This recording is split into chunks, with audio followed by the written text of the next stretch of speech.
నమస్తే మేడం, మీ పేరు? నా పేరు పోతురాజు సమతానండి. నేను 6వ డివిజన్ కార్పొరేటర్ని. మేడం, నారా లోకేష్ గారిని, ఇప్పుడు ఐటీ విద్యాశాఖ మంత్రిగా ఉన్న నారా లోకేష్ గారిని డిప్యూటీ సీఎం చేయాలని చెప్పి టీడీపీ నుంచి వాదనలు వస్తున్నాయి. ఇవేంటి, వాటిని మీరు ఎలా చూస్తారు? ఇప్పుడు ఆల్రెడీ నారా లోకేష్ గారు ఐటీ మినిస్టర్ కానీ విద్యాశాఖ మంత్రిగా కానీ కంటిన్యూ అవుతున్నారు. చాలా బాగా చేస్తున్నారు. కొత్త కొత్త కంపెనీస్ తేటంలో కానివ్వండి, స్కూల్స్కి కానీ ఇప్పుడు ఏదైనా మొన్న ఉమెన్స్ కాలేజీలో టాయిలెట్స్ అవి లేవు, చాలా ఇబ్బంది పడుతున్నారు.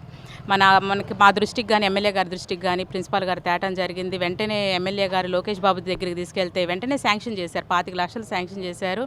ఎప్పుడు 2 స్టేర్స్ టాయిలెట్స్ అవి కూడా నిర్మించడం జరిగింది. స్కూల్లో విద్యాశాఖ స్కూల్కి సంబంధించి కానీ ఏదన్నా ఎక్కడన్నా ఏదైనా ఇబ్బంది ఉంటే వెంటనే అమౌంట్లు శాంక్షన్ చేయటం, పిల్లల విషయంలో కానీ ఎక్కడ కాంప్రమైజ్ కావట్లేదు. అంతేకాకుండా ఇంత ముందు తెలుగుదేశం గవర్నమెంట్లో ఇంటర్మీడియట్ వాళ్ళు కూడా మధ్యాహ్న భోజన పథకం ఉండేది.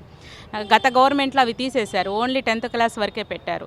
అది తెలుసుకొని లోకేష్ బాబు గారు మొన్న ఇంటర్మీడియట్ వాళ్ళకి కూడా మధ్యాహ్న భోజన పథకం ఉండాలని చెప్పేసి అక్షయ పాత్ర ద్వారా అక్కడ వండి అక్కడ మంచి క్వాలిటీతో ఫుడ్ వండి వాళ్ళకి కూడా ప్లేట్స్ కానివ్వండి, గ్లాసెస్ కానివ్వండి ఇవన్నీ కూడా ప్రొవైడ్ చేయడం జరిగింది. అవన్నీ కూడా మేమే లాంచ్ చేయడం జరిగింది కలెక్టర్ గారితో.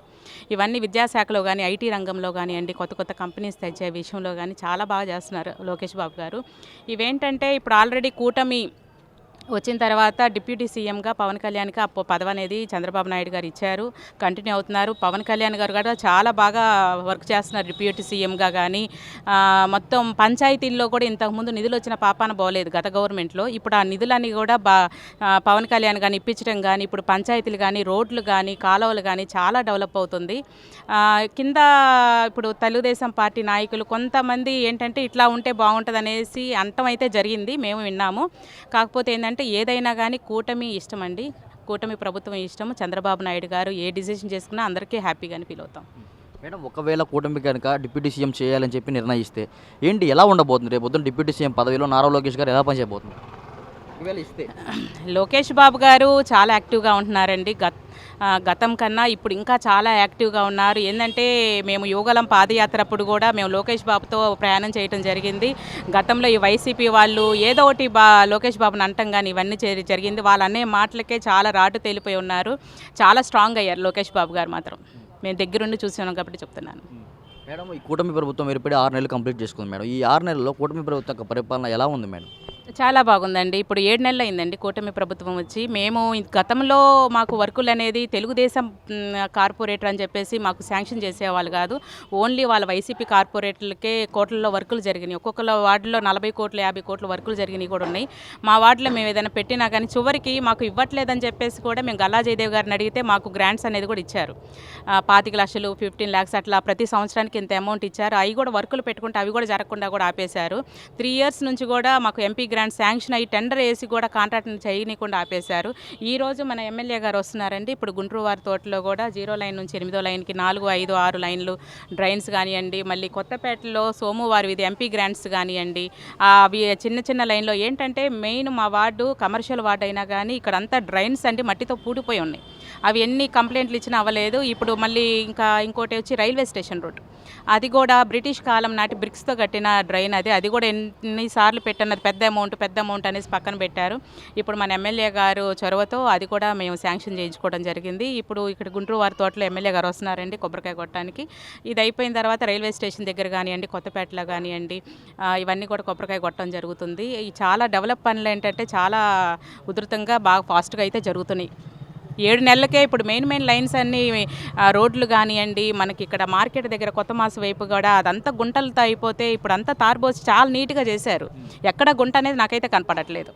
గత గవర్నమెంట్లో ఎంతమంది వైసీపీ కార్పొరేట్లో పడ్డారు ఆ గుంటలో పడి, కానీ వాళ్ళు చేసిన పాపాన్ని పోలేదు. ఇప్పుడు మాత్రం చాలా బాగుంది.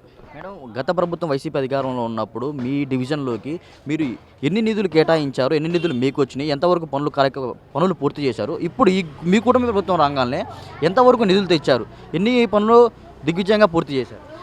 గత గవర్నమెంట్లోనండి మేము కౌన్సిల్లో ఎప్పుడు పెట్టేవాళ్ళం, మాకు వర్కులు జరగట్లేదని అడిగేవాళ్ళం. కానీ నా మీద అందరూ వైసీపీ కార్పొరేట్లు ఏమన్నారు, మీ వార్డులో 10 కోట్ల వర్కులు జరిగినాయి, మీరు టీడీపీ కార్పొరేటర్ అయ్యండి, మీ వార్డులో అన్ని వర్కులు జరిగినాయి, మా వార్డులో జరగలేదని సెటైర్లు వేసేవాళ్ళు, కౌన్సిల్ హాల్లో చేసేవాళ్ళు. కానీ అది అంతా అబద్ధం అండి.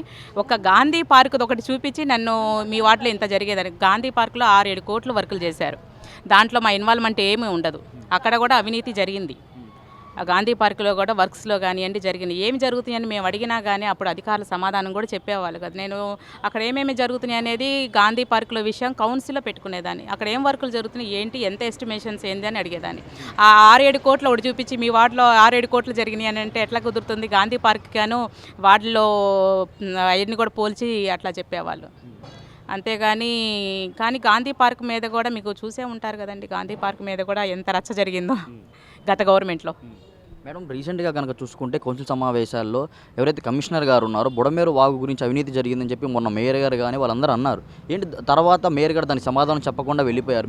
దీన్ని ఎలా చూడొచ్చు అంటారు, మీరు ఎలా చూస్తున్నారు? యాక్చువల్గా ఏంటంటే ఇప్పుడు గవర్నమెంట్ పోయిన తర్వాత కూడా వాళ్ళు జీర్ణించుకోలేకపోతున్నారు. యాక్చువల్గా అయితే జీర్ణించుకోకుండా ఏంటంటే ఇంకా వాళ్ళ గవర్నమెంటే రూలింగ్ అవుతున్నట్టుగా డిమాండ్ చేయటం, ఏ మాట పడితే తమాషాలు ఆడుతున్నారా ఏమనుకుంటున్నారు అనేసి అధికారులను డైమండ్ బాబు అంటాం కానివ్వండి, అవన్నీ కరెక్ట్ కాదు. వాళ్ళు ఐఏఎస్ అధికారులు, వాళ్ళకి కొంచెం రెస్పెక్ట్ ఇవ్వాలి. మర్యాదపూర్వకంగా అడిగితే డెఫినెట్గా వాళ్ళకి అడిగిన దానికి సమాధానాలు ఇస్తారు. కానీ అక్కడ వేరండి. అక్కడ ఏంటంటే వైసీపీ కార్పొరేటర్లు కానీ డైమండ్ డిప్యూటీ మేయర్ కానీ వీళ్ళంతా మాట్లాడే తీరు ఎవరికి నచ్చట్లేదు, మాకు నచ్చట్లేదు. అది కాక సరే ఇప్పుడు కార్పొరేట్లు ఇట్లా మాట్లాడారంటే ఒక మేయర్ స్థానంలో ఉండి ఆయన ఖండించి ఆ మాటలు వాపసు తీసుకుంటే సజావుగా కౌన్సిల్ అనేది జరిగేది. అప్పటికి 2-3 సార్లు వాయిదాలు పడతానే ఉంది. సజావుగా సరే మేయర్ కూడా చూస్తూ కూర్చుంటారే కానీ ఆయన వాళ్ళని ఆపటం కానీ ఏది చేయరు. ఈ కమిషనర్ గారు కూడా 2-3 సార్లు చెప్పారు, మీరు మాట్లాడండి, మీరు చూడండి ఎట్లా మాట్లాడుతున్నారో, ఆ మాటలు మాకు నచ్చట్లేదు, మేము వెళ్ళిపోతామన్నా కానీ సైలెంట్గా చూస్తూ కూర్చున్నారు. అందుకని కౌన్సిల్ కూడా జరగలేదు. ఇప్పుడు స్టాండింగ్ కమిటీ ఎలక్షన్స్ కూడా జరగబోతున్నాయండి. 22 నుంచి 24 దాకా ఏమో అప్లికేషన్స్ పెట్టడం కానీ 30 తారీఖు విత్డ్రా చేసుకోవడం కానీ పడుతుంది. 3వ తారీఖు ఎలక్షన్స్ స్టాండింగ్ కమిటీ. మొన్న బుడమేరు వాగు పొంగినప్పుడు వరదలు వచ్చినప్పుడు సమ్ ఎక్స్ అమౌంట్ కమిషనర్ గారు అవినీతి చేశారని చెప్పి మేయర్ గారు అన్నారు. మేడం, మరి అవినీతి చేశారని అంటే వాటికి సంబంధించిన ప్రూఫ్స్ అన్ని బయట పెట్టాలి కదా. పెట్టకుండా అవినీతి చేశారంటే ఏం చేశారు, ఎందులో చేశారు అవన్నీ తీయాలిగా. ప్రూఫ్స్ తీయలేదు. అసలు కౌన్సిల్ అనేది సజావుగా సాగేది. ఆ రోజు నెక్స్ట్ క్వశ్చన్ బుడమేరు వాగు గురించే ఉంది.